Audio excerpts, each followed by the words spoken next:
Keesokan harinya, seluruh anggota grup ular berkumpul di arena latihan seperti biasa. Namun pagi itu berbeda. Semua orang tercengang ketika melihat sosok yang datang, Guru Myeondok, berdiri gagah di depan, diiringi seorang pemuda berwajah tegang.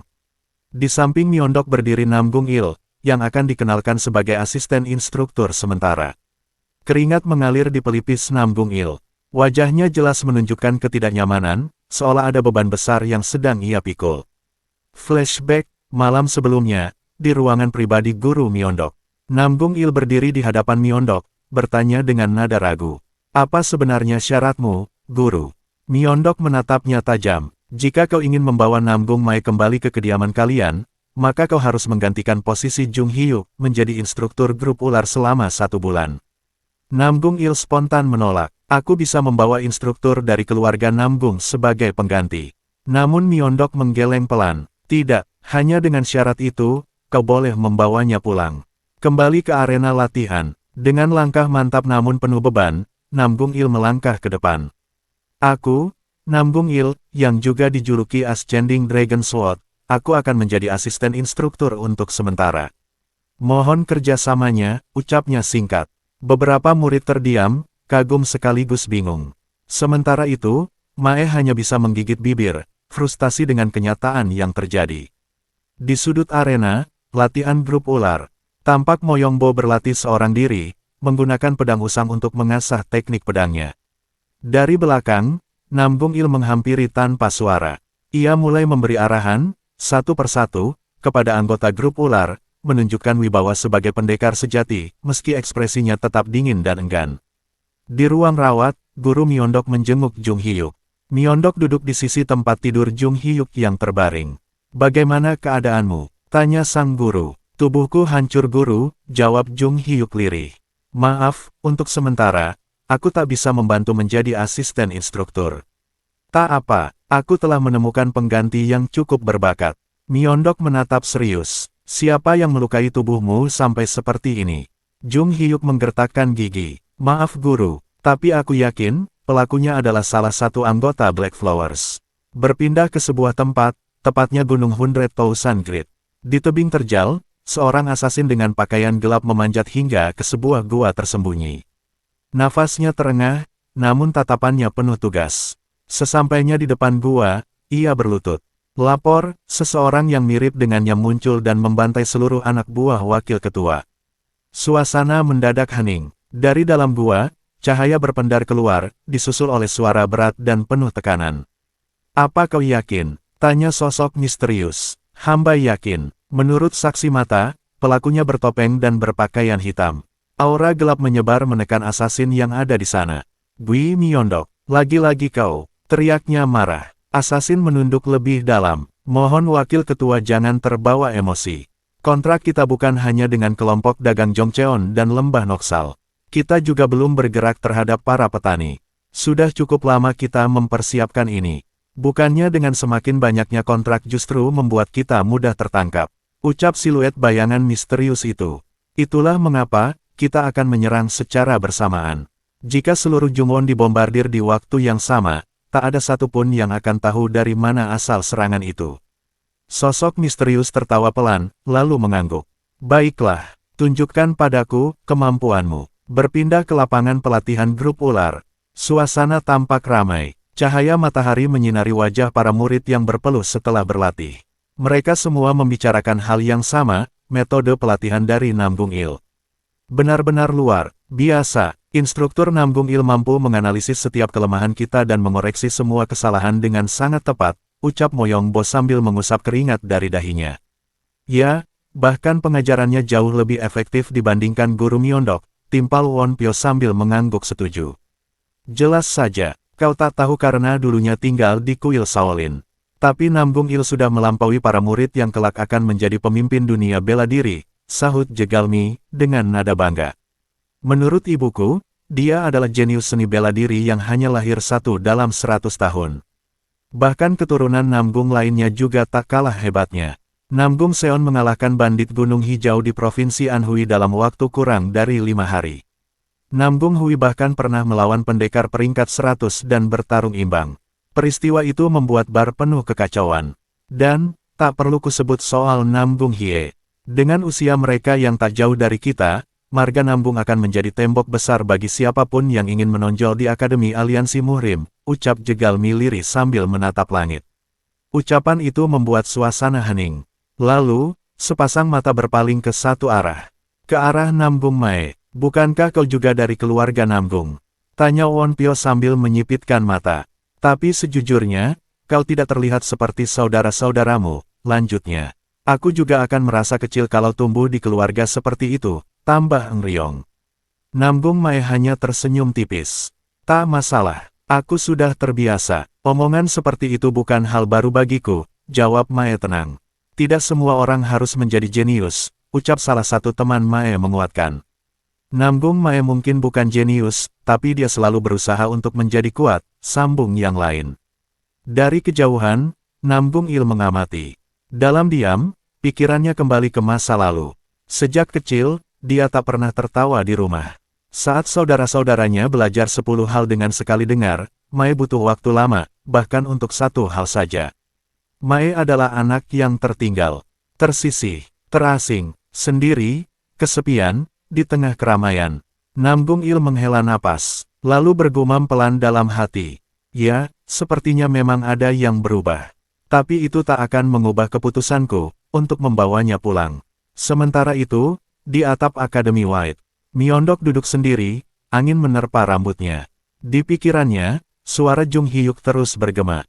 Black Flowers ya, ia berdiri perlahan, menatap ke kejauhan. Kalau aku ingin tahu siapa dalangnya, aku harus menemukan Black Cassia Flower lebih dulu. Berpindah ke sebuah kota yang ramai. Orang-orang berlalu lalang di jalan utama. Di depan sebuah rumah makan, seorang pemuda membungkuk sopan, menyapa tamu dengan suara ramah. Selamat datang tuan. Seorang pria berpenampilan rapi menghentikan langkah, membuka kipasnya perlahan, dan melemparkan sekeping uang perak. Aku akan ke lantai 2. Bawakan sesuatu yang pantas. Baiklah, silakan ikuti saya, balas si pelayan muda dengan sopan. Setelah makanan dihidangkan, pria itu berkata dengan tenang. Kelihatannya enak, tapi sepertinya ada yang kurang. Apa yang kurang tuan? Tanya si pelayan dengan hati-hati. Aku ingin harum bunga yang menyebar sejauh 3 mil. Mata si pelayan sedikit membesar. Ia mengenali kalimat itu. Kode rahasia, sinyal yang hanya dikenal oleh kalangan tertentu. Tapi dia tidak boleh ceroboh. Harus dipastikan. Maaf tuan, kami tidak menjual bunga, jawabnya sopan namun tegas. Oh, begitu ya, mungkin aku salah tempat, ucap pria itu sambil menutup wajah dengan kipasnya. Sang pelayan menunduk. Kalau begitu, silakan nikmati hidangan Anda. Namun di balik senyum ramahnya, mata sang pelayan mengawasi penuh waspada. Beberapa saat kemudian, di jalanan sempit yang sunyi, pria berkipas itu berjalan. Seorang diri, dari balik bayang-bayang, beberapa orang mengikuti. Siapa kau, dan kenapa kau mencari istri? Tanya salah satu penjaga bertubuh besar. Pria itu menutup kipasnya perlahan. Matanya tajam. Sepertinya, aku datang ke tempat yang benar, ucapnya menghentikan langkah lalu menoleh. Dan pelanggan itu adalah Bui Myeondok. Ketua penjaga itu tertegun sejenak, menatap sosok Myeondok di hadapannya. Setelah menyadari ada sesuatu yang tidak biasa, ia menundukkan kepala dengan penuh hormat. Maafkan kami atas sikap kasar tadi. Sepertinya Anda benar-benar sakit. Mohon maaf atas ketidaknyamanan ini, ucapnya sungkan.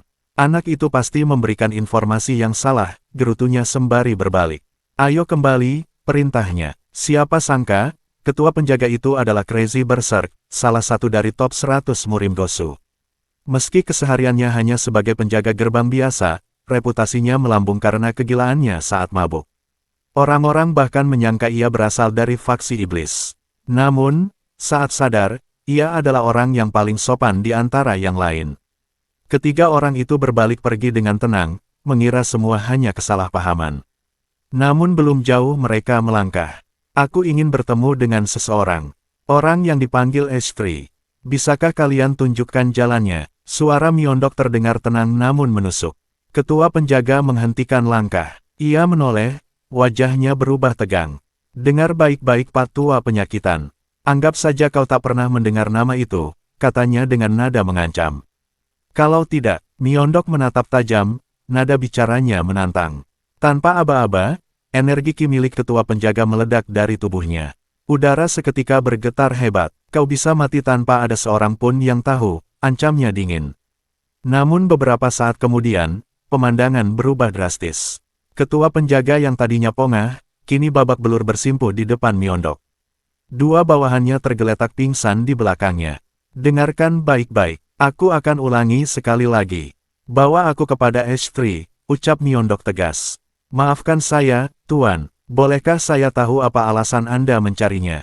Dia, teman lamaku, jawab Myeondok. Malam pun tiba, di antara lorong-lorong sempit dan gelap, Myeondok berjalan berdampingan dengan Crazy Berserk. Di sepanjang jalan, terlihat sosok-sosok seperti pengemis bersandar di dinding, menatap hampa. Aneh, sejak kapan kau menjadi anggota Asosiasi Hao? Tanya Myeondok heran. Asosiasi Hao, sebuah perkumpulan kelas bawah. Bukan sekedar asosiasi, tapi lebih seperti perusahaan informasi. Kalau mau disebut sebagai faksi pengemis, itu pun tak salah. Aku hanya bergabung, untuk membalas hutangku pada H3, jawab Crazy Berserk ketus. Tak lama kemudian, mereka sampai di sebuah rumah tua. Ketua penjaga membuka pintu dan mempersilakan Myeondok masuk. Pemuda penjaga yang tadi menyambut Myeondok siang hari, kini terlihat kebingungan. Sudah kembali, tanyanya heran melihat sang ketua membawa tamu. Isilah dokumen permintaan ini, nanti kami siapkan merpati untuk mengirim surat kepada H3, ucap pemuda itu. Kita tak butuh dokumen, atau merpati, ucap Myeondok. Dengan tenang, ia melangkah ke arah tembok, menempelkan telapak tangannya. Semua orang menahan napas, tak percaya dengan apa yang dilihat. Ki mengalir dari tangan Myeondok, lalu, tembok itu hancur, menciptakan lubang besar. Dari balik reruntuhan, tampak seseorang duduk di atas kursi, tenang, tak bergeming. Kau menyadari kehadiranku, indramu pasti tajam, ucap sosok itu. Sudah lama ya, Black Sweet Olive, jawab Myeondok tersenyum. Kembali ke Akademi White, Nambung Mae duduk membaca surat dari gurunya, Myeondok. Ada urusan yang harus aku urus. Aku akan pergi untuk sementara waktu. Jangan bolos latihan meski aku tidak. Ada, Mae menunduk hormat. Baiklah, guru. Aku akan berlatih semua yang telah kau ajarkan. Ia duduk bersila dan mulai memusatkan fokus untuk menggunakan teknik pertama, reverse flow. Namun, sebelum Ki bisa mengalir, ia merasakan kehadiran seseorang. Siapa itu? Teriak Mae. Dari samping, sebuah serangan cepat datang yang tak lain adalah sang kakak Namgung Il. Adikku, masih banyak yang harus kita bicarakan, ucap Il, langsung melancarkan pukulan. Mae menahan serangan dengan cepat. Tapi gelombang serangan dari Namgung Il tak berhenti, beruntun, akurat, menekan terus. Adikku, kenapa kau tak menggunakan teknik Heavenly Big and White milik keluarga kita? Teriak Il marah. Sebuah serangan akhirnya mengenai tubuh Mae, membuatnya terpental ke udara. Belum sempat bangkit, tendangan kuat menghantam pundaknya, menghujam ke tanah. Aku akan tanya semuanya saat kita sampai di rumah. Katakan pada guru Myeondok, kalau kau akan pulang, ucap Namgung Il dingin. Aku tidak mau pulang, gumam Mae, menggertakkan gigi, masih tergeletak. Dengan susah payah, Mae mengumpulkan ki di dantiannya. Dari tubuhnya terpancar dua energi berbeda yang membuncah. Namgung Il terbelalak. Bagaimana bisa, dua ki berbeda dikeluarkan bersamaan? Ledakan ki dari tubuh Mae membuat Il terdorong beberapa langkah ke belakang. Apa yang telah dilakukan guru Myeondok pada anak ini? Gumam Namgung Il. Dari balik asap, Mae berdiri. Ia membentuk kuda-kuda teknik keluarga Namgung. Twins Dragon Twister. Mae menerjang, tinjunya berselimut energi, menghujam ke arah dada Il. Namun Il tenang, menangkap serangan itu, dan melempar Mae ke tanah. Tanpa ragu, Mae bangkit dan melancarkan versi transformasi dari jurus yang sama, kinya lebih pekat, lebih padat, menghantam kuat. Il tak memblokir, mundur sedikit, Mae melepaskan ki merah murni. Transformasi dari teknik ini sedikit mengejutkanku. Gumamnya, Heavenly Sword Art, tahap kelima. Energinya meledak dan menabrak serangan Mae, menyebabkan lapangan latihan porak-poranda. Mae terkapar, tubuhnya babak belur. Kau masih ingin bertarung? Tanya Il. Dengan senyum lemah, Mae menjawab, aku tak tahu bagaimana caranya menyerah, kakak. Namgung Il menghela napas. Kau benar-benar keras kepala. Hening sejenak. Baiklah, aku tak akan memaksamu pulang. Tapi ada satu syarat. Apa itu? Tanya Mae. Sebagai instruktur, aku akan melatih Moyongbo selama 1 bulan. Jika kau mampu mengalahkannya dalam sparring tidak resmi, kau boleh tetap di akademi ini. Nam Bung Il pun pergi, meninggalkan Mae yang masih terduduk, memikirkan tantangan yang akan datang. Moyongbo, jenius kultivator dari keluarga Moyong, adalah rintangan terbesar Mae sejauh ini. Berpindah ke markas asosiasi Hao.